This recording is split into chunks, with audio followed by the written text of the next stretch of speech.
kembali kami ke udara untuk bersama-sama mendengar pertemuan yang akan ditampilkan, yang akan dikongsikan bersama oleh seorang sahabat kita yang cukup mempakari bidang tanaman dan bidang berkebun untuk kita sama-sama mencari satu aktiviti yang berfaedah selepas waktu pejabat. Mungkin bertanam secara kecil-kecilan. Kalau sebelum ini kita belajar cara membuat baja kompos daripada Puan Salina, hari ini kita bersama dengan Abang Ibni. Abang Ib, apa khabar Abang Ib? Alhamdulillah sihat. Alhamdulillah. Nampaknya petang ni Abang Ib akan berkongsi bagaimana kita nak menjadi petani ataupun memenuhi hobi dengan menanam pokok-pokok yang boleh membantu sekurang-kurangnya tidak membeli lada, sekurang-kurangnya tidak beli tomato atau sebagainya. Jadi kata orang ladang yang begitu luas, yang ratusan ribuan pokok itu bermula dengan sebiji benih yang ditambah ataupun disemak, insyaAllah. Baiklah tuan-tuan dan puan, kami turut mengenalkan kehadiran kebersamaan Yang Berusaha Encik Hairul Azmi Ishak, Timbalan Pendaftar Kanan Fakulti, merangkap penyelaras program-program online sepanjang PKP dan PKPP ini. Dan selamat datang kepada semua staf-staf fakulti, kepada semua penonton-penonton yang mungkin menonton secara live di Facebook Fakulti Sains Sosial dan Kemanusiaan ini. Baiklah tuan-tuan dan puan, tanpa melengahkan masa, saya serahkan saja majlis kita kepada petani kita, petani moden kita, iaitu Abang Hifni, untuk meneruskan sesi perkongsian tips to be the beginner for the gardener. Silakan Hif. Assalamualaikum warahmatullahi wabarakatuh. Assalamualaikum. Terima kasih Cik Jais atas ucapan haluan-haluan. Terima kasih kepada semua kawan yang sudi menonton program kita petang ni. Right. Sebenarnya hari ini saya nak bercerita sedikit ada sedikit ilmu berkongsi macam mana cara untuk berkebun. Right. Semua saya faham sebenarnya ada hobi berkebun ni sebenarnya hampir semua orang ada hobi berkebun. Kalau cik di rumah Cik Jais ada bertanam apa tak kat rumah? Saya ada tanam pokok betik, saya tanam serai, saya tanam tembikai tak jadi-jadi, saya tanam pokok jambu, baru siap beli benih durian, adalah. Alhamdulillah. Okey, berkebun di rumah ni sebenarnya hobi sampingan yang sebenarnya mendatangkan banyak kelebihan kepada kita sendiri. Daripada segi kita penjimatan, sebab itu sebagai terapi lah kepada diri. Yes, betul. Okay, hari ini apa yang saya nak kongsi sebenarnya adalah tips kepada pekebun-kebun yang beginner lah, maksudnya orang-orang yang baru nak mencuba hobi-hobi berkebun ni. Sebab apa yang saya perasan semasa PKP hari tu, ada dua benda lah yang famous masa PKP ni. Ada satu adalah grup masak dan satu lagi saya perasan adalah satu grup berkebun ni. Yang kita memang tahu yang viral dulu sampai ada tertubuhnya grup masak apa tak jadi tu, satu. Yang berkebun ni kalau ada yang start daripada PKP tu memang tak tahu benda nak buat, daripada belakang rumah dia hutan, lah jadi kebun. Sampai berkeluarkan hasil. 3 bulan, kalau 3 bulan dia dah boleh tuai hasil dia.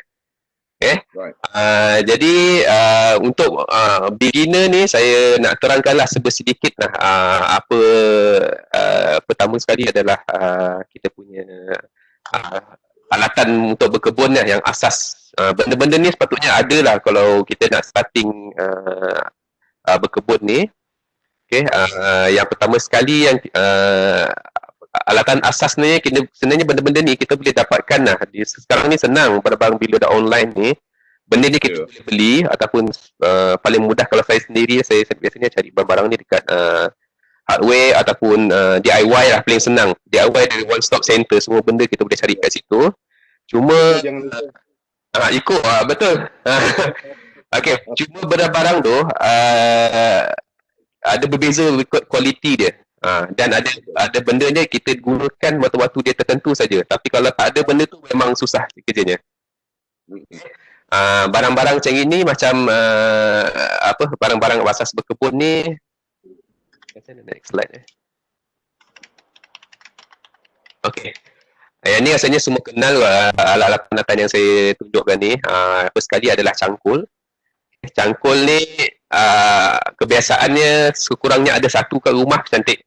Betul. Kalau ada dua boleh pinjam ke dengan orang kawan ke, janjikan ke, ataupun ajak anak bini sekali berkebun. Okey. Cangkul ni kebiasaan kalau nak beli, ada yang tahan lasak adalah pada bahagian dia punya mata dia lah. Cangkul ni. Yang biasa patah adalah dia punya pemegang pada hulu dia tu. Kalau benda ni rosak, cangkul ni kita boleh ganti je hulu. Tak perlu beli cangkul baru sebenarnya. Right. Okay. Yang next adalah tong penyiram. Tong penyiram ni memang perlu. Ada sama ada kita beli tong penyiram ataupun kita beli spray nozzle tu. Okay. Sudip tangan ini untuk kita untuk gemburkan tanah. Ada penggembur tanah yang cakar 3 ni, macam jari 3. Skatur pun sebenarnya perlu kalau untuk proses untuk penjagaan anak pokok nanti. Okay. Dan sarung tangan ni saya elok-eloknya kalau ada cari yang heavy duty sikit, yang tebal. Jangan yang pakai buang lah. Pakai buang satu jadi masalah sampah pula. Kalau ada sarung tangan je yang tebal sikit boleh tahan banyak kali, lepas pakai basuh. Okay. Barang-barang ni adalah basic lah pada saya untuk pekebun permulaan ni, beginner. Barang seperti ni sebenarnya ada banyak lagi sebenarnya alatan yang lain yang perlukan. Yang seperti saya tunjukkan ni adalah alatan tambahan lah. Dia perlu, tapi sebenarnya kalau tak ada pun sebenarnya tak menjadi masalah. Kita boleh gunakan benda lain untuk ganti dia. Okay, alatan kereta sorong nak beli, pakainya jarang. Takkan nak beli sebiji. Tak perlu ada pun tak apa. Okey, alat penjukir rumpai ni yang kalau yang bawah ni, yang ada macam pahat ni. Alat penjukir rumpai, gergaji cantas dan pemangkas ni. Yang ini kalau tak ada kita boleh guna gergaji biasa, tapi kalau ada yang gergaji sendiri macam ni pun lagi bagus. Okey, tanjak ni dia bukan yang kat kepala tu. Tanjak ni kalau letak kat kepala luka kepala. Tajak bukan tanjak. Tajak, sorry salah. Tajak. Okey. Yang ini biasanya ada dua jenis lah. Sama ada dia hulu dia panjang ataupun pendek. Orang guna ni untuk kerja-kerja merumpai lah nanti. Betul. Spray racun. Yang spray racun ada sama ada kita cari yang botol yang kecil macam ni. Kalau kedai DIY belas ringgit jugalah. Kedai Eco saya tak pasti. Mungkin yang atas ni spray racun ni.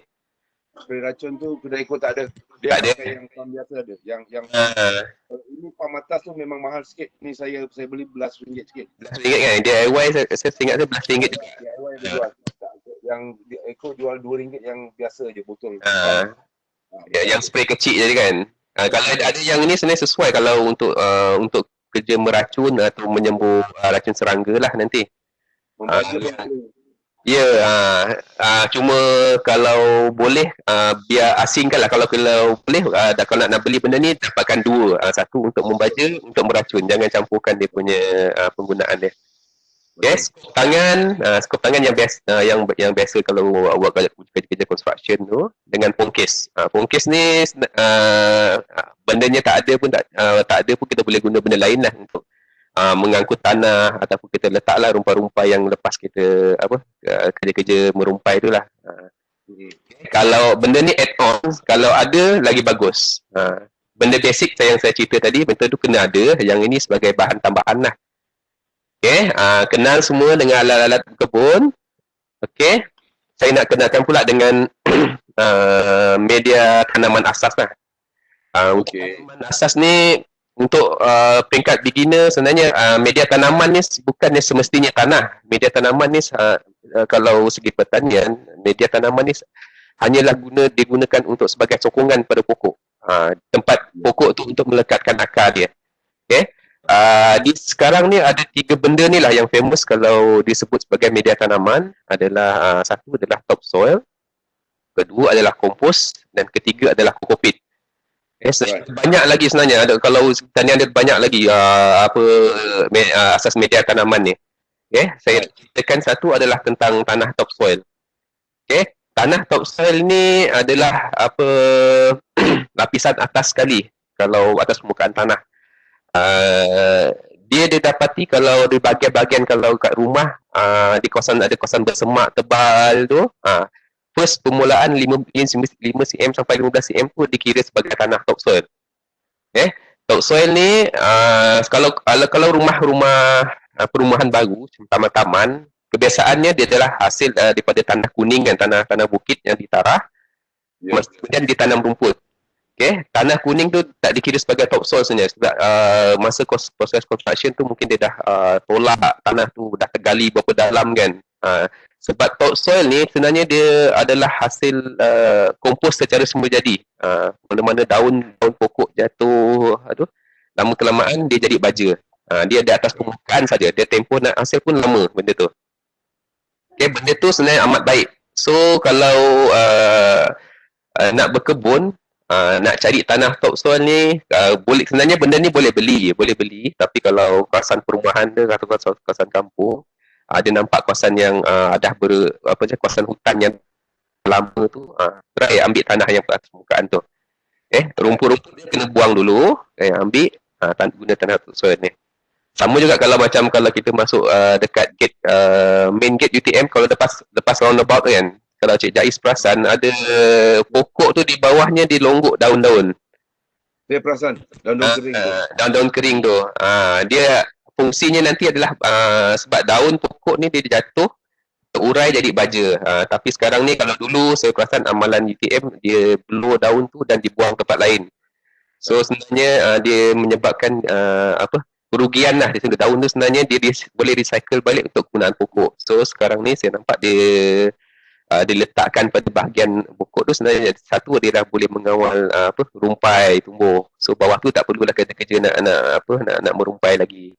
So dia dijadikan hasil baja secara secara semula jadi untuk kegunaan pokok tu balik. Kalau tanah topsoil ni di mana dia gelap sikit. Kalau beli tanah, kalau saya perasan saya pernah juga beli tanah. Kalau dia kata tanah topsoil, tapi bila selepas 2-3 kali siraman dia bertukar jadi tanah kuning pula.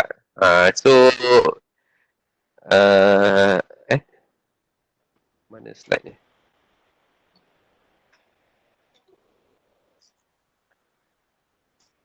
Maaf.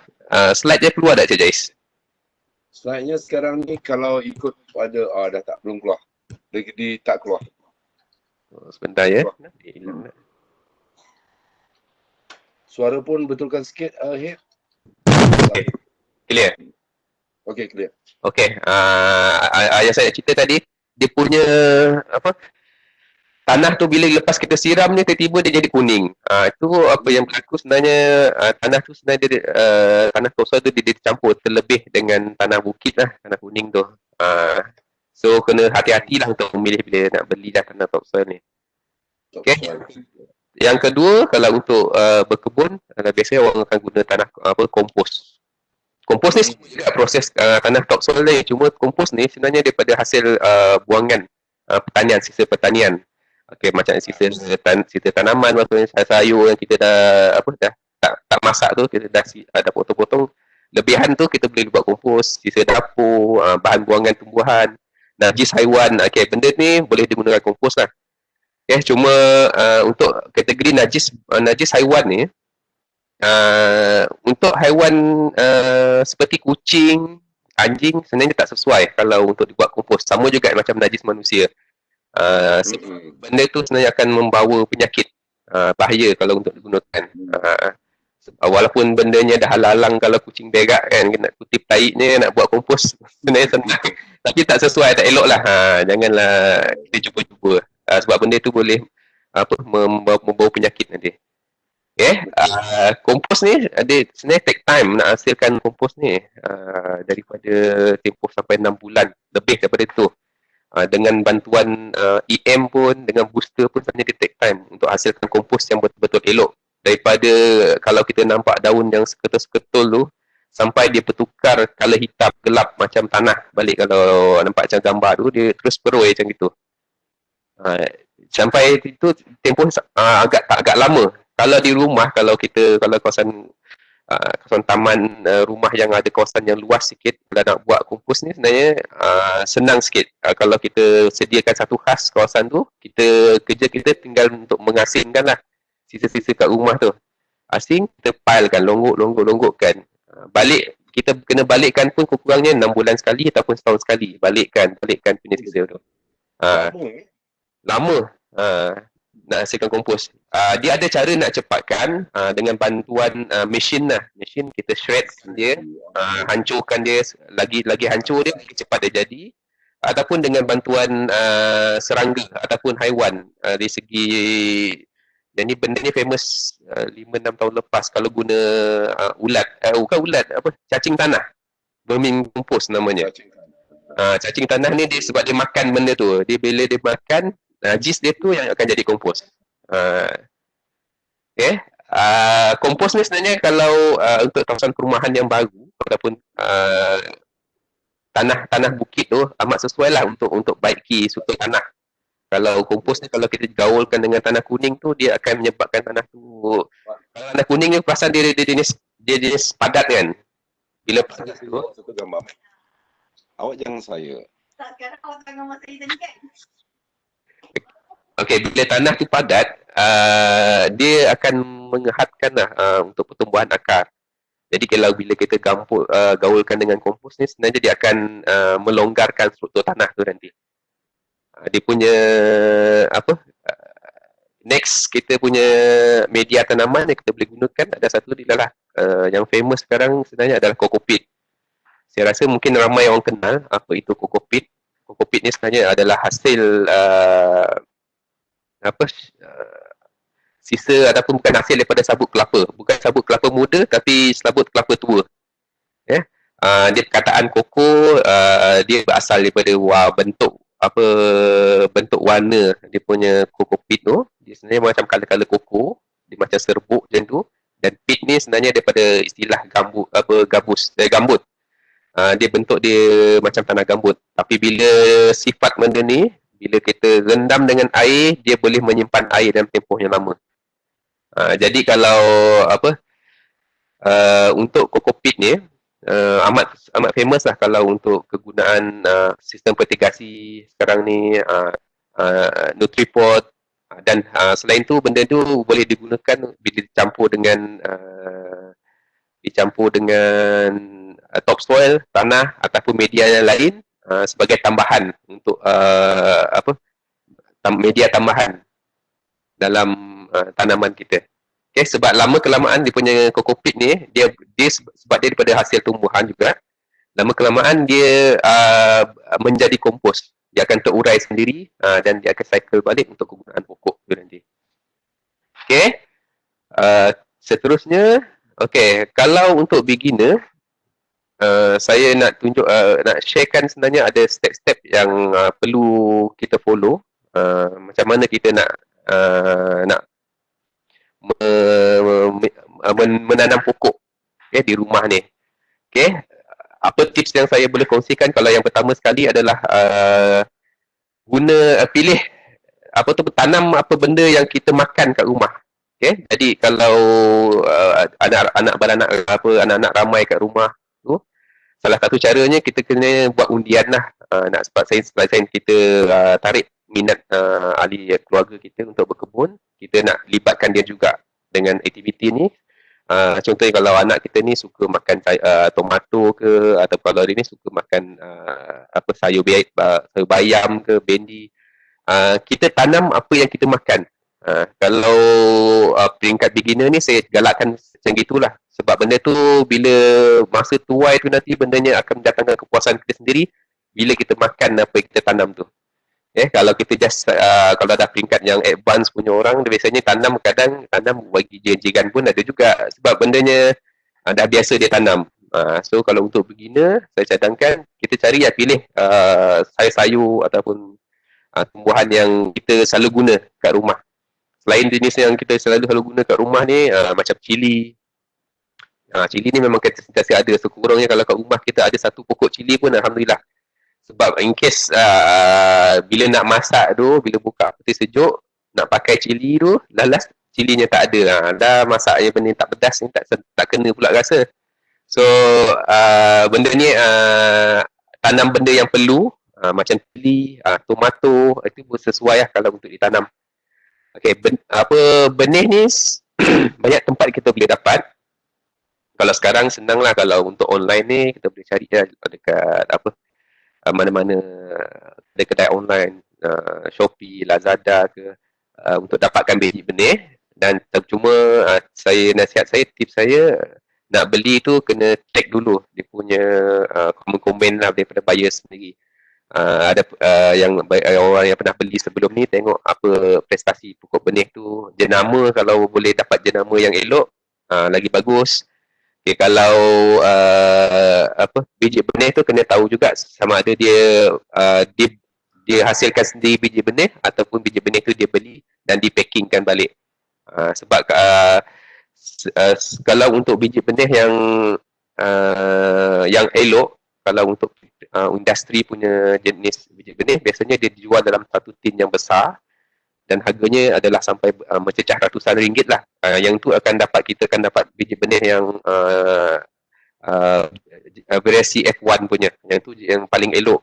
Tapi kalau kita nak beli benda tu dalam titik yang banyak, tapi untuk kegunaan kita, kegunaan rumah sebenarnya tak sesuai. So better kita beli yang kuantiti yang sikit saja. Cuma kena tahulah penjual tu dapatkan benih tu daripada mana. Okay, itu kalau untuk pemilihan biji benih. Biji benih pun pula tak semestinya kita beli online. Sebenarnya kita boleh daripada biji benih tanaman yang kita pernah beli kat kedai pun boleh juga. Kita boleh gunakan biji benih tu. Kalau macam beli cili sentil kecil tu, biji benihnya kita boleh semai. Tapi nak semai tu kita kena jemur dulu seeloknya, keringkan. Kalau lepas keringkan tu, kita boleh simpan lama dan ambil yang mana kita perlukan. Masa nak perlukan tu kena rendam semalaman seeloknya, rendam semalaman, baru kita akan hidupkan balik. Biji benih yang dia jemur tu sebenarnya dalam keadaan dormant. Dormant dia dalam keadaan dia tidur. So kena kejutkan dia tidur, kena rendam dulu sampai dia mengembang balik, kita tanam. Okay? Okay. Ni nak kita tahulah, sayur ni ada bermacam jenis. Ada jenis daun. Saya kenal lah, kalau daun ni macam kita biasa jumpa bayam, sawi bunga, bes kangkung. Kalau yang ke kacang, kacang botor, kacang tanah, kacang panjang. Kalau cili yang berbuah, sayuran ni kategori bendi, cili, terung. Kalau yang untuk umbisi ni, yang ini sayuran yang take time sikit kalau untuk ditanam, dan penjagaannya sebenarnya paling senang lah. Biasanya jarang lah diserang penyakit, dan kita perlukan kadang benda ni time emergency lah kat rumah. Kalau kita ada tanam halia, nak masak tiba-tiba halia tak cukup, kalau dia tanam kita boleh ambil sikit daripada dia punya umbisi bawah dia tu, akar dia tu. Macam kalau sama juga macam pokok kunyit. Biji kunyit tu senang nak tanam. Okay, itu jenis-jenis sayur yang kita guna. Okay, next step, kalau untuk kita tanam di rumah ni, kita kena pilihlah kawasan tanaman yang sesuai. Okay,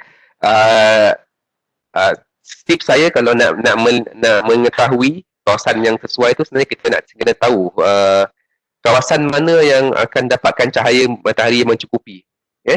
Kalau sayur, biasanya kalau untuk tanaman ni kekurangnya kena 6 jam sehari dapat cahaya matahari. So kalau time cuti ni, siapa yang nak start tu, kena duduk dulu kat rumah, perhatikan kalau di pagi tu matahari naik di belah mana, tengah hari kat belah mana cahaya mataharinya, petang belah mana. So kita kena tahu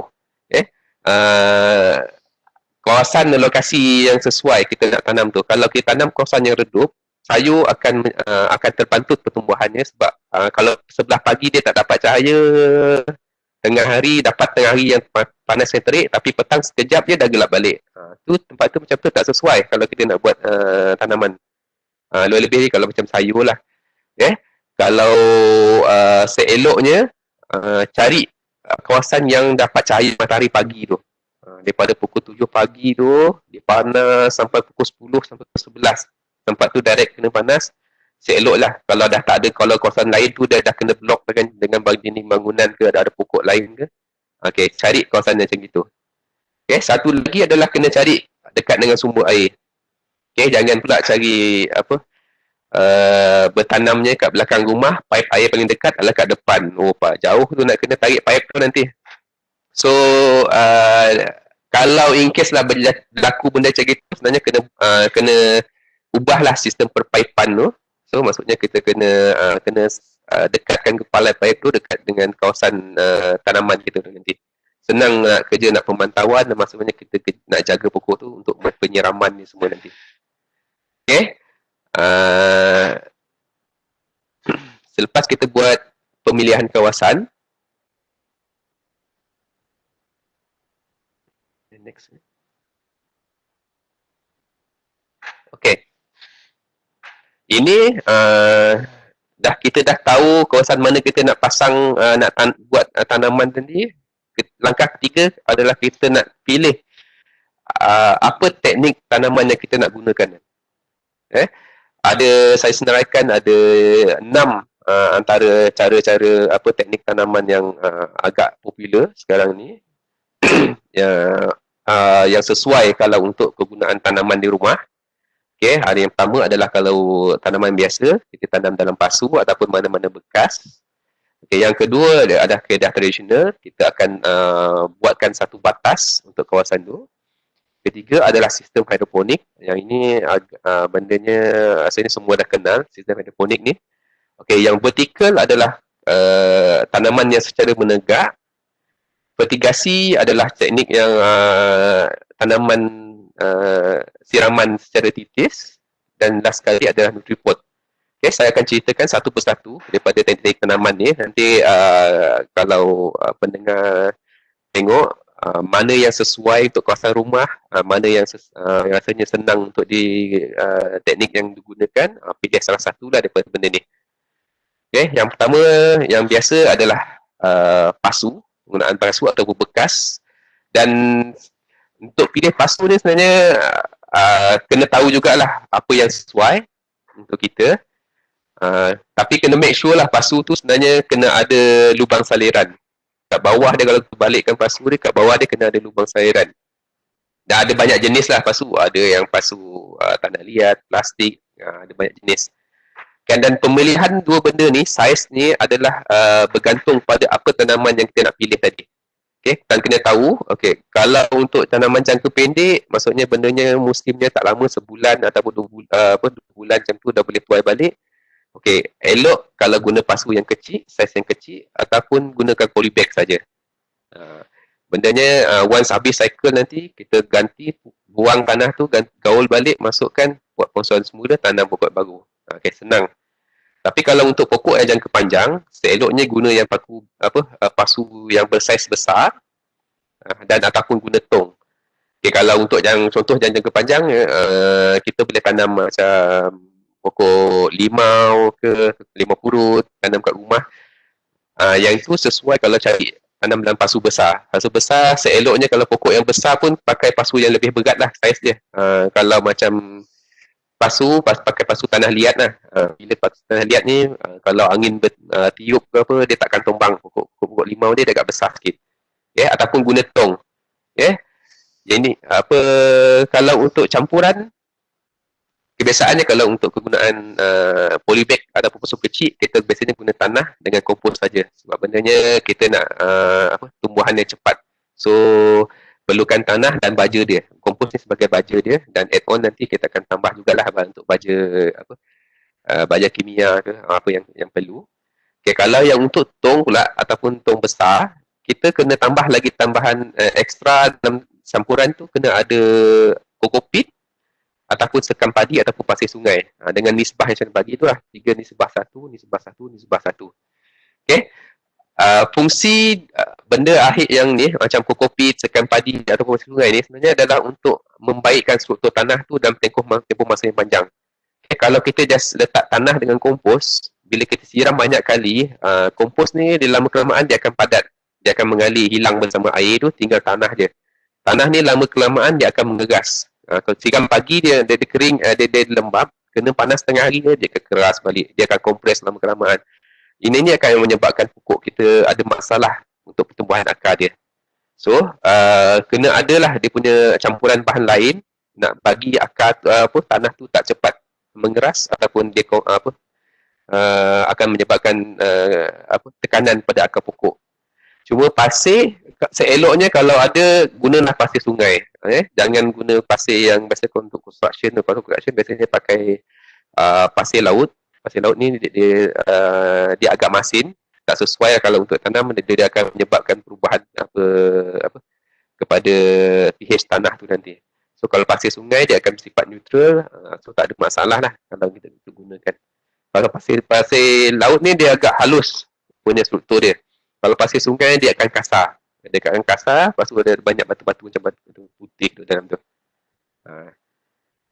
Okay. Dah pilih. Okay, sini jenis pasu lah yang ada. Okay, kalau yang tengah ni saya tunjukkan ni untuk kalau ada tong cat yang besar.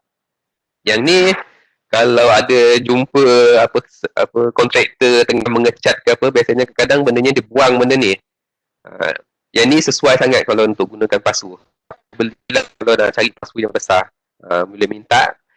Basuh biasanya dia guna kalau tong besar ni adalah untuk cat kapur. Cat kapur ni kalau nak basuh senang sikit. Dengan air je basuh. Kalau ada lagi dia punya sisa-sisa lama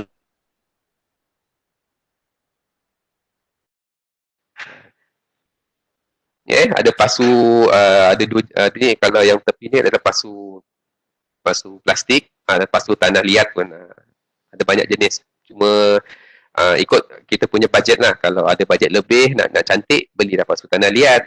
Cuma ada mahal sikit lah untuk sebiji tu. Kalau yang murah, plastik lah, ataupun guna bahan bekas lain. Okay. Yang ini boleh juga digunakan sebagai bekas. Kalau polystyrene yang kotak polystyrene besar ni, kotak polystyrene besar kadang-kadang saya nampak dapat pembuangan sampah, orang buang je benda ni. Benda ni boleh digunakan untuk bertanam lah. Cuma dia kena lubangkan sendiri dia punya bekas tu. Okay. Tebuk di bahagian bawah dia, sekurangnya ada 3 ataupun 4 lubang untuk air keluar. Bahagian tepi pun boleh juga tebukkan lubang bahagian tepi dia. Okay. Polybag, dan satu lagi kalau ada bekas minyak ataupun bekas botol air mineral ni. Okey, yang ni saya akan ceritakan lagi nanti. Kalau sebenarnya botol ni sebenarnya kita boleh buat untuk gunakan, hasilkan satu set Nutriport. Ataupun paling senang kita potong dia tu sebahagian atas dia, masukkan meja tanaman bawah. Daripada dia benda kita buang macam itu je, kita boleh reuse balik lah sebagai bekas tanaman kita. Okey. Next, okay. Inilah kalau ini saya dapat gambar ni dekat dalam Facebook, saya baru join dari masa PKP itu. Ada orang share lah di rumah dia. Dia gunakan polystyrene ni, dia tanam dekat rumah dia untuk tanaman sayur, dimasukkan tanah kompos, dia susun kat luar ni. Nak lagi cantik kalau rajin dia boleh cat ke spray ke dia punya polystyrene ni. Nampak meriah lah, dah cantik ni. Boleh jadikan hiasan rumah sekali. Nak jaga pun senang kalau dalam kotak macam ini. Okey, teknik kedua adalah teknik batas. Teknik batas ni biasanya rasanya teknik berkebun yang paling lama lah kot. Rasanya ramai orang tahu cara nak buat batas ni. Okay, tugas fungsinya batas ni sebenarnya untuk tinggikan kita punya akar pokok tu. So bila hari hujan kita siram lebih ke apa, dia tak terendam dalam air. Kita angkat. So bentuknya akan macam membukit lah, tinggi. Okay. Sambil kita nak mencangkul waktu kalau kawasan perumahan, kalau nak buat batas ni, jumpa batu-batu besar tu, alihkan, buang. Mana batu-batu kasar, buang, dan kita akan gantikan dengan tanah lain. Kita biasa kata benda ni adalah sebagai macam proses untuk salin tanah. Okay, campurkan tanah dengan kompos ataupun tanah bakar, gaulkan dengan tanah kuning yang sedia ada kat situ, masukkan balik, naikkan dia. Okay, cara dia kalau untuk kalau yang first time kalau nak guna nak buat batas ni, tips dia sebenarnya adalah kita cangkulkan bahagian tengah. Kita adalah markingkan saiz batas yang kita nak buat tu. Okay, cangkulkan bahagian tengah, semua dah gemuk, baru kita naikkan bahagian tepi. Baru dia akan naik cantik. Okay. Kalau untuk penggunaan yang jangka masa panjang, seeloknya kalau kita buat kepuk tepi dia, buat kepungan dengan kayu ataupun bata-bata. So, kita akan staykanlah kita punya batas tu pada tempat yang sama. Okay. Kaedah ni memang kena invest sikit lah. Okay. Kayu, kalau kena pakai kayu yang keras, kayu yang proper sikit. Sebab kita nak pakai tempoh lama, kalau dia kena hujan panas, dia akan bereput kalau kayu. Okay, kalau nak ada costing lebih, kalau nak guna batu bata ataupun batu putih yang besar tu, blok simen blok tu, macam dekat belakang dinding ni, sini batu ni. Yang tu lagi elok sebenarnya. Kita naikkan terus ataupun dudukkan je letak tanah tu, kita masukkan tanah dalam kawasan kita punya batas tu. Okay. Seeloknya, once kita dah buat batas ni, kita boleh pasang sukupan. Sukupan ni apa-apa material untuk kita nak kawal kelembapan tanah ataupun pertumbuhan rumpai. Dia punya sukupan tu ada jual lah. Kalau untuk plastik silver shine namanya, boleh tutup terus. Cuma dia bila dah habis fiber nanti dia akan agak bersepah lah rupanya, tak cantik. Ataupun nak kawal rumpai, ada satu cara lagi sebenarnya. Kalau kita boleh dapatkan habuk kayu ataupun habuk ketam kayu tu, tabur je atas batas tu. Jadi sebenarnya mana tempat kita nak tanam nanti, kita gali, alihkan, tanam kat situ. So kawasan yang dia blok dengan habuk kayu tu akan terlindung lah. Rumpai akan susah nak tumbuh. Kita nak kontrol nanti senang. Sebab apa yang berlaku kalau tanah yang baru kita nak tanam ni, masa kita mencangkul tu, kita akan cangkul sekali dengan rumput tu. So seeloknya sebenarnya kalau nak cangkul tu, kena buang dulu. Cropkan rumput, layer yang first kali atas tu kena buang. Alih asingkan, baru kita gemburkan tanah. Kalau gemburkan sekali, nanti akan rumput tu akan tumbuh sekali balik dengan kita punya tumbuh-tumbuhan lah. Apa sayur-sayuran yang kita tanam tu nanti. Okay. So, kalau kita nak buat batas, kalau yang gambar first ni kita guna plastik silver shine, cuma dia cara pemasangan dia ni, sepatutnya dia terbalik lah. So, color silver dia belah atas. Okay. Satu lagi, kalau yang belah tepi ni, kalau untuk pakai kotak kayu tu. Kotak kayu, benda ni akan stay kat sini je. Dia buat kekal kat sini. Jadi kita just tukar harvest bila habis cycle sayur kita, tukar sayur apa yang kita nak. So dalam keadaan yang berkotak macam ni, kita senang nak kontrol dia punya pertumbuhan rumpai. Okay? Lagi kerap kita nak campur rumpai tu, lagi lambat dia nak tumbuh nanti.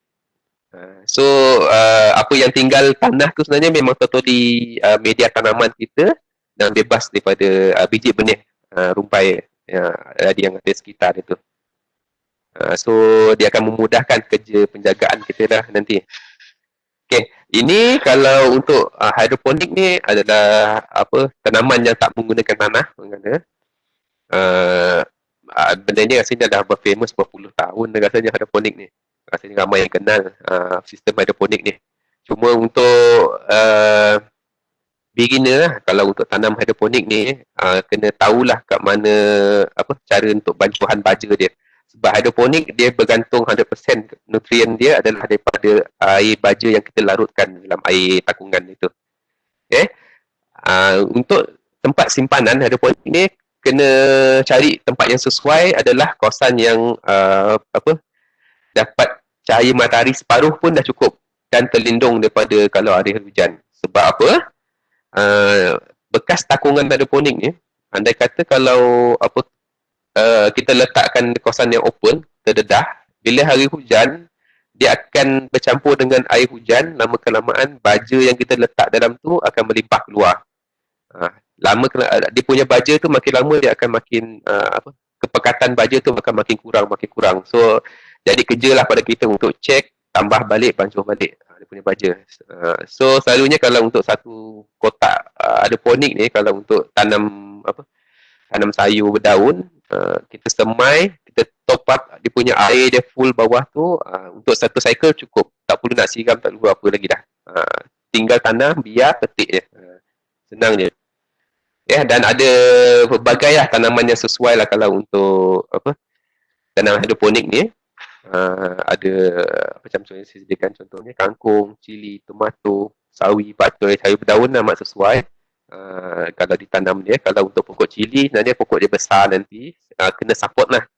Pokok tu kena diikat dengan something bagi dia tegak. Kalau tak dia akan tumbang sekali dengan bekas tu nanti. Cuma apa? Ada kelebihan, ada kebaikan lah sistem hidroponik ni. Jaganya senang, penyakit bawaan tanah pun tak ada. Apa tumbuhan pokok kita sekata, dia tak ada yang mengecil, ada yang besar cepat, tak ada. Dia apa sekata aja besar tumbuh dia nanti. Cuma ada masalah lah kalau untuk kekurangan untuk hidroponik ni sebenarnya kos dia agak tinggi lah untuk satu set set hidroponik ni. Saya tak pasti, saya last dekat 30-40 ringgit juga untuk satu set. Biasanya dia akan jual set dengan baja, set dengan benang dia tu, wool dia tu sekali. Dan tu biasanya dia kalau orang jual benda tu dah siap boleh guna lah, tinggal kita semai tanam je nanti. Dia siap, kadang-kadang ada package siap biji benih sekali. Memang senang lah. Cuma kos dia lah agak-agak mahal untuk starting. Tapi benda tu untuk second cycle pula nanti senang. Bendanya kita dah ada, tinggal ganti biji benih je. Okay, jom satu lagi dia punya kemahiran untuk set up sistem fertigasi ni. Jangan sistem fertigasi pula. Hidroponik ni ataupun untuk bantuan bajuan baja atau pH ataupun isi meter. Isi meter ni sebenarnya adalah untuk sukatan kepada kepekatan baja kalau untuk gunakan sistem hidroponik ni. Lain pokok, lain perkembangan dia ataupun stage dia, kepekatan dia berbeza untuk penggunaan baja dia. So biasanya kalau cuma untuk sekarang ni maklumat benda tu senang nak dapat. Kita boleh cari je kat online. Untuk stage dia tumbuhan pokok ni berapa kepekatan baja yang sesuai yang digunakan. Okay. Satu lagi adalah masalah untuk hidroponik ni kalau ada penyakit bawaan air lah. Kalau air yang tercemar, once kena, yang lain pun kena juga. Itu je masalahnya. Apa yang saya perasan kalau jaga hidroponik ni, apa yang berlaku sebenarnya air dia tu, sebab air tu air baja, kalau bekas tu kita tak basuh elok-elok, dia punya alga akan cepat tumbuh dalam tu. Kita nampak macam lama tak buka ya. Bila kita buka bekas tu pokok lambat naik. Dia akan hijau je semua dalam tu. Itu yang kita kena elakkan lah kalau untuk sistem hidroponik ni. Dia ada masalah kalau bawaan penyakit jika air kita tercemar. Okay, so bila habis cycle, secara seeloknya basuh bersih-bersih bekas tu, letak balik, baru kita tanam yang baru. Okay, ni contoh. Hidroponik ni ada macam jenis. Ada sama ada hidroponik yang gambar first ni adalah hidroponik takung. Yang second bawah ni sebenarnya ada hidroponik bertingkat. Yang ni agak kompleks sikit sistem ni sebab kita kena tahu macam mana aliran air dia, kena pakai pump, kena ada power elektrik berdekatan kat situ. Cuma dia pakai konsep yang sama dengan hidroponik. Aliran air dia bertingkat, dia akan menyematkan ruang sikit lah. Dan yang satu lagi tu, kalau kita ada lebihan botol-botol air kat rumah, kita boleh buat sendiri sistem hidroponik macam ni. Murah je. Pakai tong apa-apa yang bekas yang boleh takung air, tebuk dia punya lubang-lubang dekat atas tu. Lepas tu gunakan cawan plastik ke cawan polystyrene, masukkan mana yang saiz mata petebuk tu, kena make sure lah sesuai dengan saiz cup kita nak letak tu. Masukkan je dalam tu. Dalam dia punya bekas kita letakkan kokopit boleh.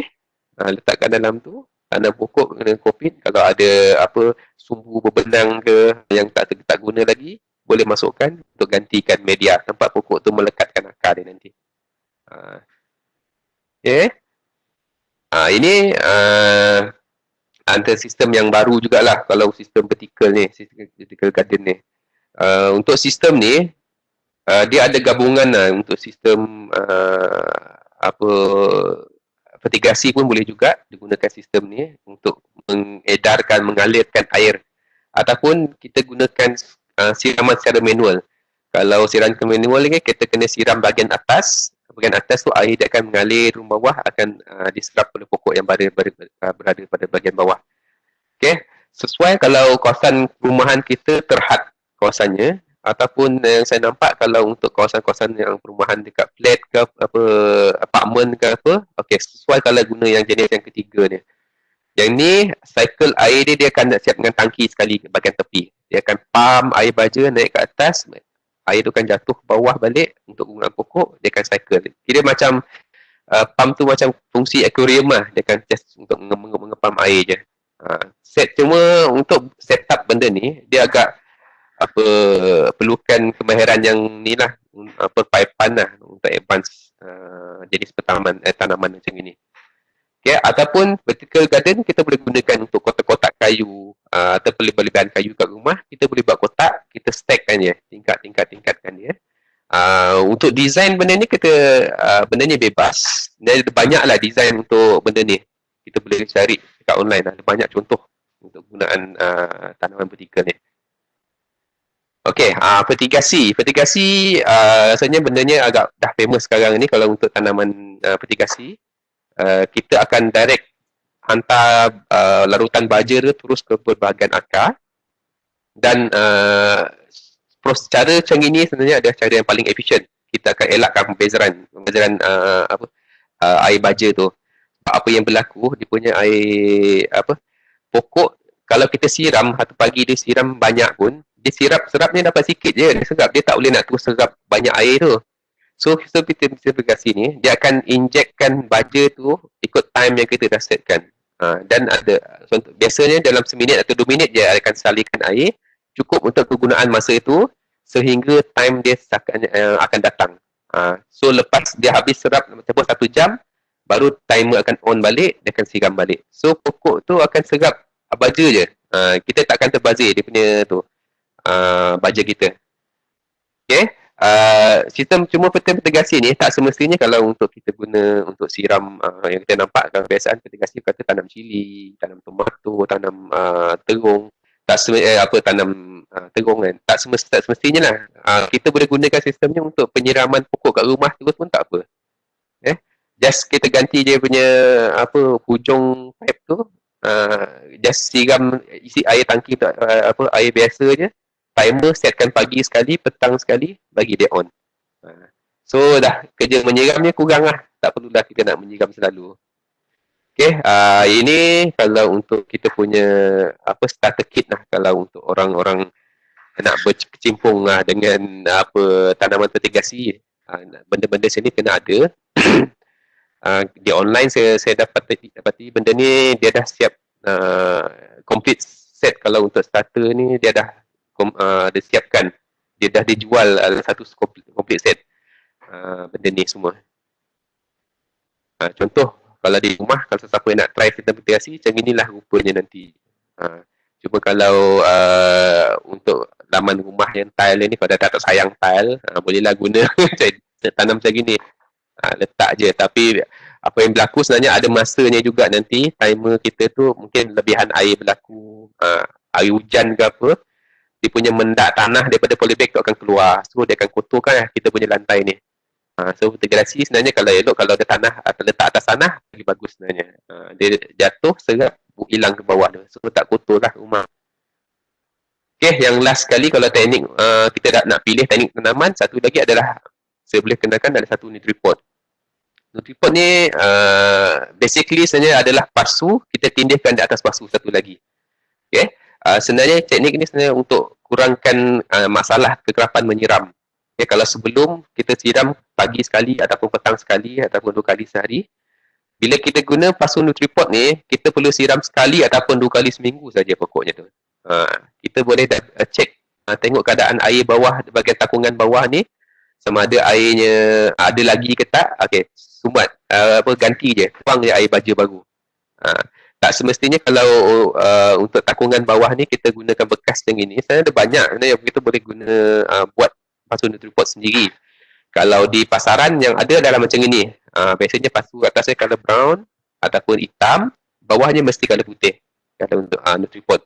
Kalau macam gini, hanya kalau untuk pokok terung macam gini, peringkat awal memang senang.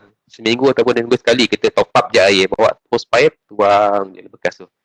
Tapi bila pokok dia semakin besar, dia makin cepat dia serap air. Akar dia akan melalui sumbu tu akan serap air lagi cepat. So memang kita tinggal kena top up lah selalu jugalah air dia nanti. Cuma kalau untuk pokok-pokok yang kurang nak serap air, saya cadangkanlah guna Nutriport. Memang senang Nutriport ni. Kemas pun kemas, mudah pun mudah nak jaga. Dan Nutriport kalau tak nak beli, kalau Nutriport satu set macam gini tadi, di pasaran saya rasa belas juga harga. Satu set lengkap dia ni, dia jual sebiji pas suruh. Boleh beli ataupun kita buat sendiri. Untuk yang gambar first ni, orang gunakan tongcat yang botol kecil ataupun besar pun tak ada masalah. Tebuk saiz permukaan atas penutup dia tu, tebuk untuk saiz pasu kita nak. Letakkan je pasu pokok kita atas tu, sambungkan sumbu bahagian bawah. Ataupun kita gunakan botol air mineral macam ni. Potong separuh, balikkan dia, pasang sumbu, letak dalam air itu, bekas itu. So senanglah untuk penjagaan dia nanti.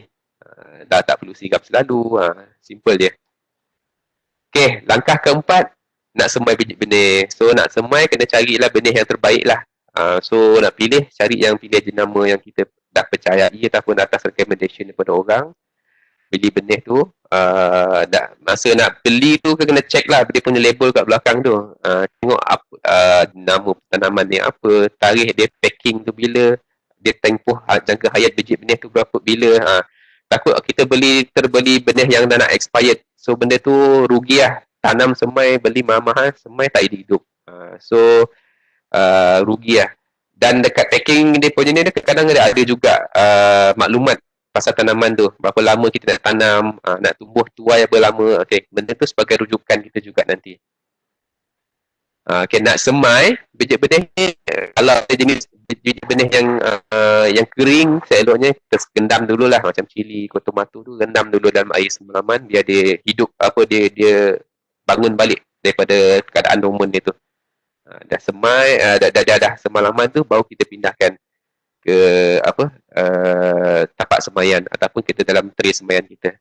Kalau benih-benih yang halus, sawi ke bayam tu, nak elakkan dia terlampau padat, gunakan pasir. Ambilkan bekas pasir halus sikit dalam 1 genggam, 2 genggam, campur dengan biji benih tu, baru kita tabur. So apa yang berlaku, dia punya benih dia sekata je nanti. So dia takkan berpadat dalam satu tempat yang sama. Okay? So kalau jenis biji benih yang sensitif dengan serangga ke apa ke, saya pernah berlaku, kita tanam biji benih biji benih jagung, tanam hari ni besok hilang, tanam hari ni besok hilang, rupa-rupanya kena bawa lagi dengan semut. Semut dia makan biji benih tu. So nak elakkan benda tu, seloknya semai dulu dalam tray semaian, dah tumbuh pokok tu, baru kita pindahkan ke batas. Okay, nak semai biarlah lebih sikit. Kalau dalam tray tu letak lebih 2-3 biji ke dalam tu, nak make sure dia tumbuh elok semua. Ada yang kalau letak satu tu, kalau tak tumbuh tu tak ada yang backup dia lah. Okay, nak alih benda tu kena hati-hati. Takut kalau main cabut kasar-kasar, akar putus, mati pula pokoknya.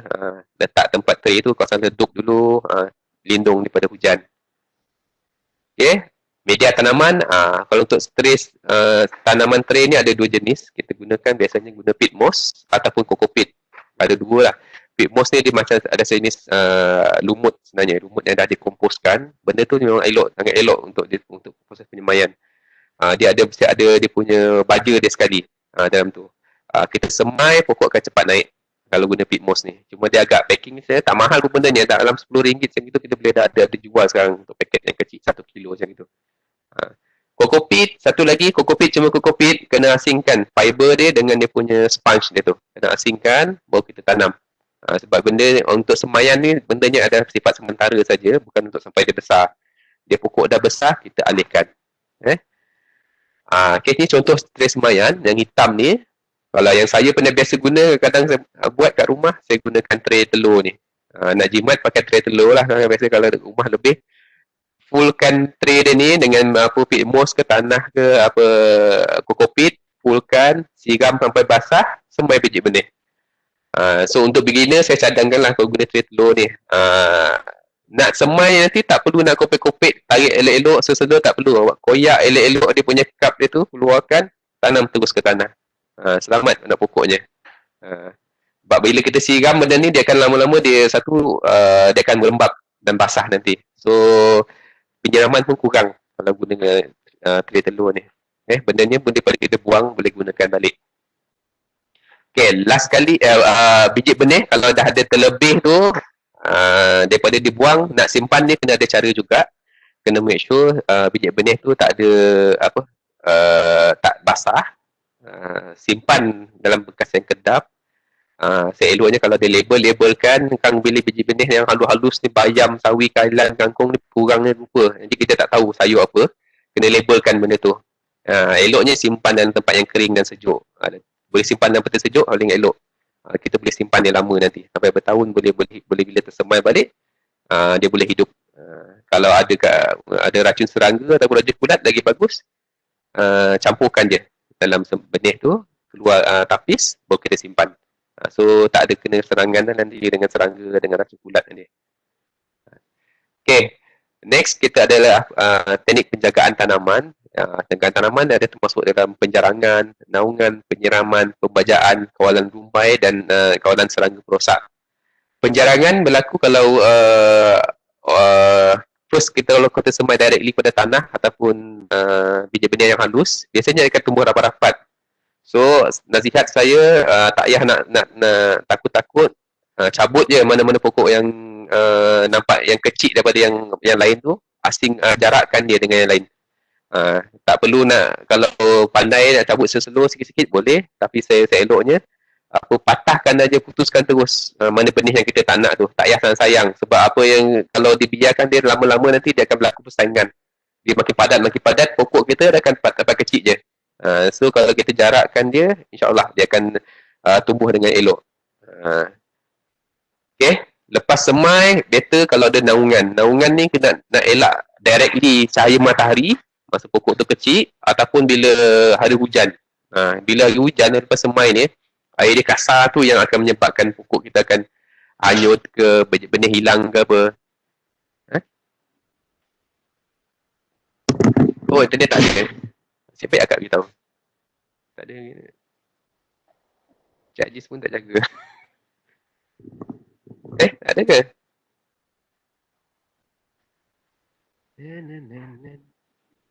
Siapa kak?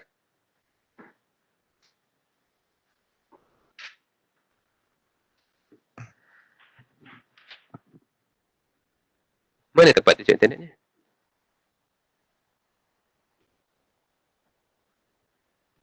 Belakang.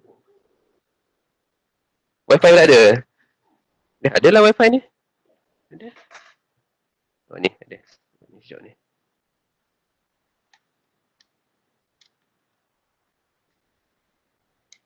Ni tak boleh lah, ni kecil internetnya. Tak ada lagi ke? Masih tagak ke?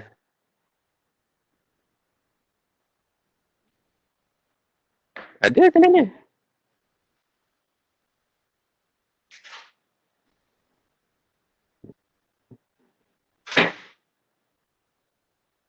Hello? Testing. Okey. Okey tak? Dengar okey? Oh, dah katanya internetnya putus tadi. Okey. Mungkin yang melaporkan tu yang terbawa okey. Oh, Allah Akbar. Okey, teruskan sikit lagi masa.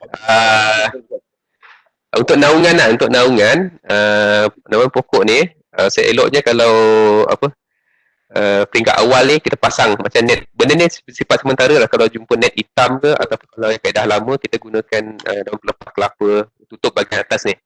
Selepas tempoh 2 ataupun 3 minggu, lepas tu pokok dah start naik, baru kita buka. Kalau tak, nanti kalau time kita siram ataupun hari hujan, dia akan directly kena pada biji benih tu, dia akan terangkat ke akar dia tercabut. Benda tu akan menyebabkan kita punya pokok dia kadar pertambahan dia akan drop lah. Pokoknya banyak mati nanti. Okay, nak siram pun kena dalam satu penjagaan juga, kurangnya 2 kali sehari, pagi ataupun petang. Cuma jangan guna siraman yang kuat lah. Kalau ada nozzle spray tu pakai yang jenis yang halus, mist punya jenis. Kalau kita guna yang air yang deras kuat, tanah akan pecah, air nutrien akan lari, pokok akan tumbang. So elok pakai yang cari jenis tong penyiram ataupun spray yang ada spray halus macam tu. Tu kalau untuk penyiraman. Okey, untuk baja ada banyak jenis lah baja di pasaran. Hanya ada jenis baja kompos saya dah ceritakan tadi. Baja kimia dengan baja AB. Baja AB lah untuk gunaan fertigasi, hidroponik ataupun nutriport nanti. Baja kalau nak tahu pokok sebenarnya diperlukan 3 benda utama ni, nitrogen, fosforus dengan kalium. Dan kita boleh nampak apa masalah pada pokok tu dengan kekurangan baja apa. Okay? Kalau pokok dia apa masalah pada daun, sebenarnya dia kekurangan nitrogen. Kalau dia terbantut, pokoknya lambat, akarnya kurang, lambat tumbuh, sebenarnya sebabkan kekurangan fosforus. Lambat berbuah, tak nak berbuah, dia berbuah, jatuh ataupun dia berbunga, jatuh sebelum jadi buah, itu ada masalah pada kekurangan kalium dia. Itu kena tahu lah nanti. Ada beza yang benda ni jadi perbualan biasanya, beza baja organik dengan baja bukan organik lah, baja kimia. Bendanya ada baik, ada pro and cons dekat dua benda ni. Kena kesesuaian penggunaan kita. Kalau kita nak cepat diserap, kita gunakan baja kimia. Kalau kita nak gunanya sustainability sesuai, kita gunakan baja organik. Okey, ini saya tunjukkan ada satu benda lagi baja adalah baja A dengan baja B. Kalau untuk nutriport fertigasi dengan hidroponik, guna baja ni kebiasaannya. Baja cecair, dia ada baja A dengan B, dia akan dibancuh bila dia tak boleh sekalikan baja A dengan B ni, dia asingkan. Bancuhan dia nisbah yang sama. Baja A dia akan berwarna perang, baja B sama ada jumpa di pasaran di colour biru ataupun colour jernih. Dua ni, baja A dengan baja B ni. Sukatannya bila nak guna tu ada berbeza lah macam saya ceritakan tadi, mengikut jenis pokok dan kaedah tanaman kita. Okey, kawalan rumpai ini sebenarnya ada dua cara, sama ada bantuan mesin ataupun secara manual. Bahasa mesin maksudnya kita guna mesin rumput lah, potong. Kalau manual sebenarnya kita cabut secara tangan kita sendiri. Hari-hari kita cabut rumpai tu. Yang tu lagi kerap kita cabut rumpai lagi lambat tumbuh, lama-lamaan tak ada tumbuhan langsung tumbuh. Tu je, kena rajin lah kerja mengumpai ni. Okay, ada material lain kita biasanya guna untuk kawal rumpai, plastik silver shine, wood mat, ataupun kita gunakan racun lah, racun kimia. Salah satu cara untuk kawalan rumpai. Penyakit serangga perosak dengan ni kan, kalau tengok daripada gambar ni kan, benda ni kita biasa tengok. Kalau dekat yang biasa berkebun, akan jumpa lah benda-benda ni. Ada 3 binatang ni, kutu daun, janggang dengan koyanya. Benda ni akan menyebabkan masalah pada pokok. Dia untuk setiap jenis ni ada jenis-jenis racun yang sesuai untuk masing-masing. Sama ada kita guna kawalan biologi ataupun kita jumpa, kita bunuh dia atau buang, ataupun guna racun lah sesuai untuk pertumbuhan pokok. Kalau tak kita biarkan, dia akan menjadi masalah pada pokok tu nanti. Okay. Ada jenis lah, dah nak habis saya punya presentation ni. Okay, ada beberapa jenis lah untuk tanaman yang famous lah dekat rumah yang kena ada. Antara satunya adalah pokok kesum, daun kesum. Daun kesum ni kalau untuk tak ada kat rumah, nak masak tak kena rasa. So saya sadangkan kalau orang yang rajin menggunakan masak tom yam ke asam pedas ke, yang perlukan daun kesum, saya tanam sendiri. Simple lah tanam dia. Kalau ada bekas tu, yang saya tunjukkan sini, kalau salah satu caranya bekas cari pasu yang tak ada berlubang, dia tebuk bahagian tepi dia. Macam ni, tebuk tepi dia untuk takungkan air sikit bahagian bawah dia. Sebab daun kesum ni dia sukakan air yang banyak. Okay? Cuma kita tak nak sampai dia banjir. Itu dia kena ada lubang buang air dia kat atas tu. Okay? Ataupun kalau siapa yang ni tengah online sekarang, boleh try masuk ke website ni, Sirap Limau ni. Dia ada tunjukkan satu cara. Saya memang suka cara dia tanam daun kesum tu. Memang tak perlukan tanah. Dia macam sistem hidroponik juga. Boleh refer pada website ni. Dia tunjukkan cara tanam daun kesum. Memang cantik kalau ni ada kat rumah. Okay. Limau purut, kasuri dengan lemon. Okay, benda ni kena ada kalau nak masak kat rumah. Apa apa yang berlaku sebenarnya, tips saya nak kongsikan, pokok tu kalau kita tanam limau kasturi, kita boleh tanam campurkan dengan limau purut ataupun lemon pada satu pokok yang sama. Jadi nak jaga dia nanti senang. Kita jaga satu pokok je, tapi kita akan dapatkan daun pokok limau kasturi, kita akan dapat buah lemon pada pokok yang sama tu. Jadi jimat ruang, jaga pun senang, jaga satu je pokok. Serai memang bendanya rasanya daripada kat rumah, mesti ada lah pokok serai ni. Bila time nak masak pun nak guna, nak mencari satu kerja. Tanam serai sebenarnya senang. Dia pakai kertas rumpun aja. Kalau kita dah pakai, potong bahagian atas tu, bawah tu kita boleh tanam balik sebenarnya.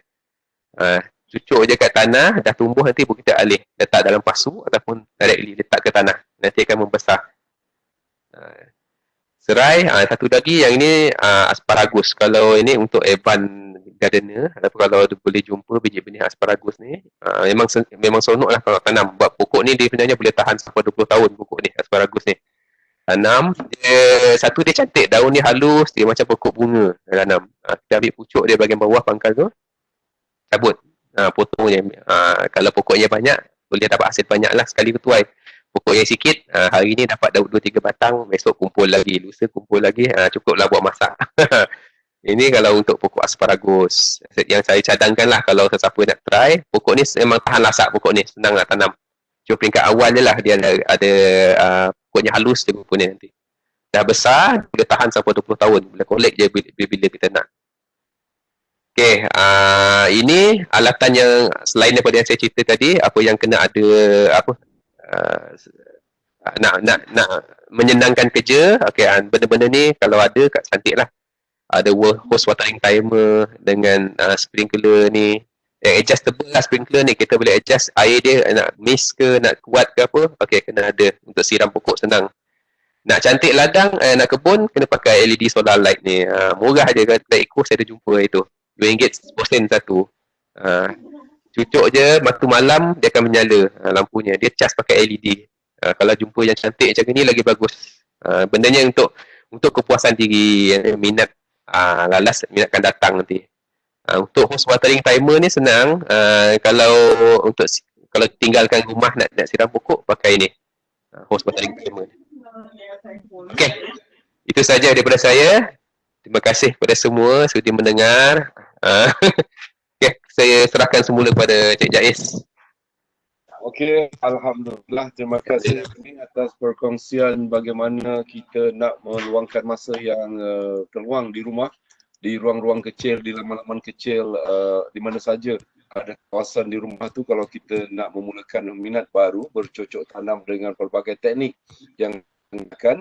Terima kasih atas perkongsian. Kita masuk soal jawab ni. Ada beberapa soalan yang akan saya kongsikan.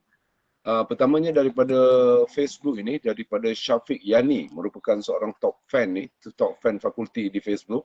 Soalannya, setiap apa-apa jenis biji benih ada cara semai tersendiri ke, atau semua biji benih semai sama?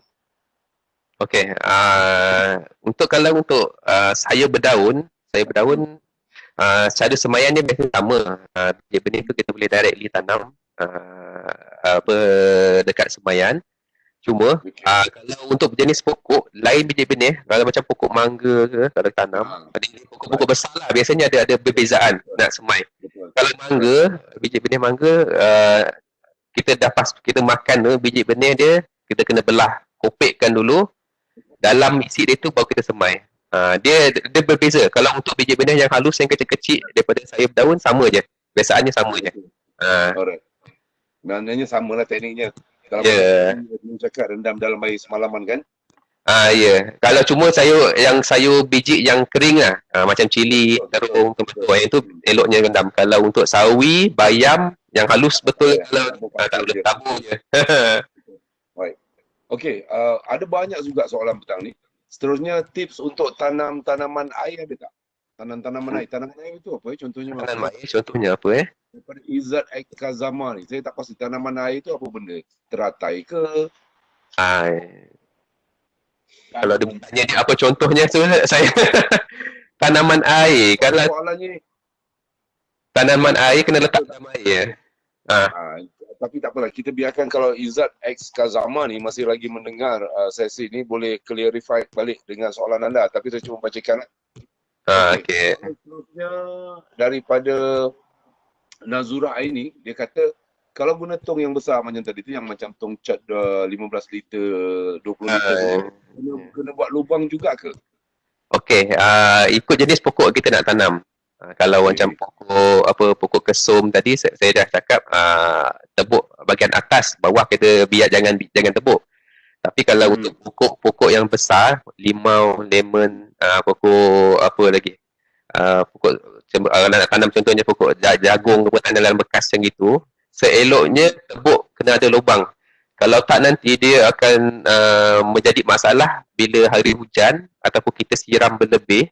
Dalam tu akan jadi macam pokok dalam keadaan yang banjir. Akar dia tu tak boleh nak bernafas dalam air tu. Dia akan jadi masalah pada pokok. Kena tebuk juga. Okey, jadi kena tebuk bagi memudahkan air lepas kan. Ya, kena tebuk. Supaya air tak bertakung dan akar menjadi busuk. Gitu saya banyak. Ya, betul. Ada soalan daripada Encik Ahmad Fauzan Esa. Soalan dia, tanaman kaktus ada kulat berwarna putih. Racun kulat yang mana sesuai untuk kaktus? Allah Akbar. Okey, kaktus ni.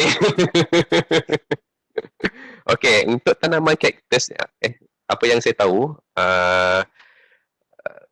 kulat tu berlaku bila kita terlampau kerap siram. Kaktus ni sebenarnya sifat dia, pokoknya dia tak perlu disiram kerap. Dalam seminggu paling kurang banyak pun letak satu sudu je. Kulat ni bila dah berlaku tu pada cadangan saya, kalau pokok kaktus ni dalam keadaan saiz yang kecil, seeloknya gantikan tanah dia yang baru. Cari peat moss, cari peat moss, campurkan dengan kompos, pasang baru. Dan ingatkan siram yang kerap. Benda tu yang biasanya menyebabkan kaktus yang biasanya mati lah.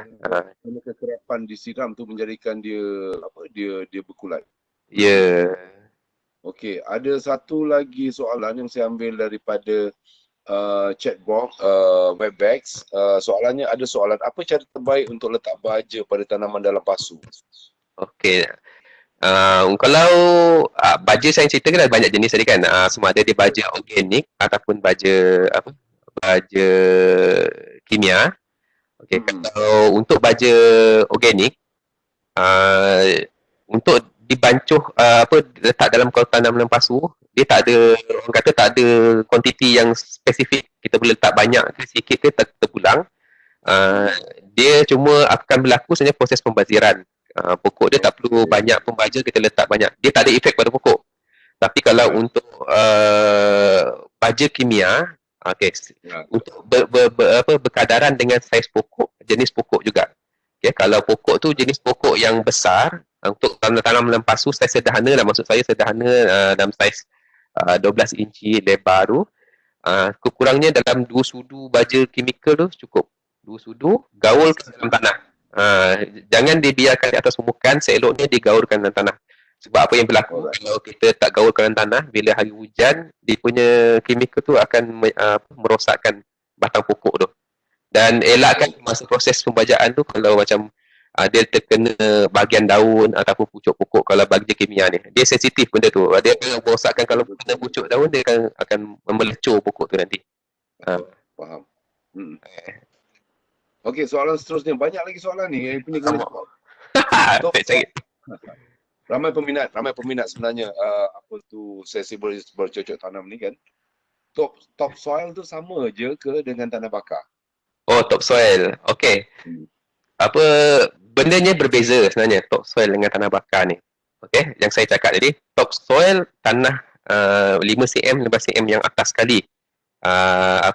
Permukaan tanah. Kita directly, maksudnya tanah tu adalah tanah yang asal. Clearkan rumput belah atas, tarik, ambil, itulah tanah topsoil.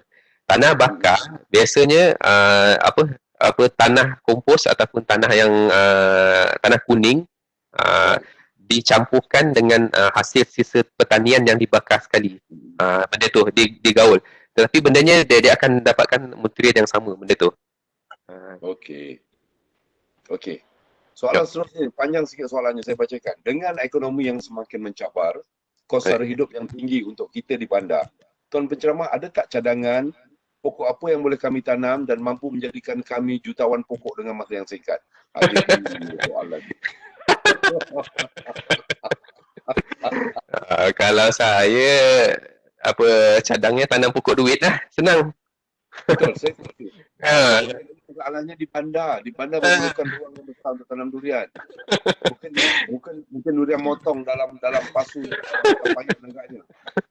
Pokok duit-duit lah, tanam tu RM50, dia Betul. RM50 nanti. Senang sikit. Okey oh, dia normal ya. Okey, bagus jadi normal. Dio ni siapa ni? Dia normal. Oh, okey. Dia pakai kayu dia ni. Kalau nak Time dia hari tu kena, hari ni dia kenakan orang pula. Yalah. Cik Karol, dia pakai kayu ni. Apa dia? Dia pakai kayu dia normal ni. Kalau nak suruh cerita pasal buat perabot, cantik juga ni. Yalah. Boleh panggil Kita pasal plumbing 2 minggu lepas. Dia boleh panggil lagi ni. Okey, soalan seterusnya. Bagaimana nak mengelakkan babi menyeberang jalan? Bagaimana nak mengelakkan babi menyerang tanaman? Ada buat awak pertama kali. Mengelakkan babi menyerang tanaman. Allah Akbar soalannya. Siapa ni bagi ni? Ini siapa ni soalan gambar nama kita? Itu memang soalan. Okey, nak mengelak dia menyerang ni sebab apa kalau kita tengah-tengah bandar tanam memang tak ada masalah lah babi yang menyerang ni. Kalau memang babi merupakan masalah lah sebenarnya. betul jadi masalah kalau kawasan Cik Haji Cik Akub ni yang tanya ni. kalau kawasan berdekatan dengan hutan, masalah babi ni jadi masalah jugalah kalau untuk bertanam sebab kalau di kawasan dia pertanian sendiri pun dekat ladang tu tanam hari ni besok hilang tanamnya tu. Memang kena rembat lah dengan babi hutan tu. Apa yang saya cuba buat salah satu cara yang pengalaman saya sama ada kita pasang something pagaran yang kekal sementara. Babi hutan ni dia sebenarnya dia tak makan pokok tu. Sebenarnya dia akan cangkul ataupun gali tempat yang nampak ada bekas gali. Dia mencari cacing kat situ. Dia tak secara langsung kita pokok kita pun dia kena korek sekali. Boleh buat pagaran sementara dekat situ ataupun letakkan struktur batu keras sikit keliling kawasan tanaman tu sampai pokok tu dah besar, dah kuat, alihkan. Itulah cara-cara lah. Kalau ada cara yang saya nak buat pagar lah. Orang-orang kampung dia ambil rambut kan, dia tabuh kat pangkal pokok tu kan. Dia nak bersinkan dia. Babi tersedut rambut potong tu. Tak tahu alam, tak pernah bertanya kan. Itulah saya nak bagi teori macam itu pun saya tak pernah nampak babinya bersin.